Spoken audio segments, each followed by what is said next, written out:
मतभेद आहेत असं आता समोर आलंय। कारण नारायण राणेंनी रविवारी शरद मोहोळवर सडकून टीका केलेली। मोहोळ देशाचा मोठा नेता होता का अशा भाषेत राणेंनी आपली नाराजी व्यक्त केली होती। मात्र त्यांचे चिरंजीव नितेश यांनी शरद मोहोळची पत्नी स्वाती मोहोळ यांची सांत्वनपर भेट घेतली आहे आणि मोहोळ कुटुंबीय कट्टर हिंदुत्ववादी असल्याचं प्रशस्तीपत्रकही देऊन टाकलंय। त्यामुळे मोहोळवरून नारायण आणि नितेश राणे यांच्यामधली मतभिन्नता आता समोर आली आहे।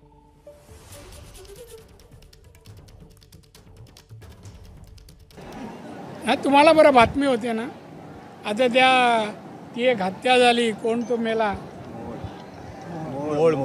मोहोळ 10 दिवस तो मेल्यापासून अजून रोज सकाळ संध्याकाळ कोण विद्वान होता, देशाचा मोठा नेता होता कळत नाही। आणि मीडिया फार चांगलं काम करते। नाही असू दे, माझं नाही हे केलं तरी जाय, मला काय फरक पडतो। आज रात्री बेरात्री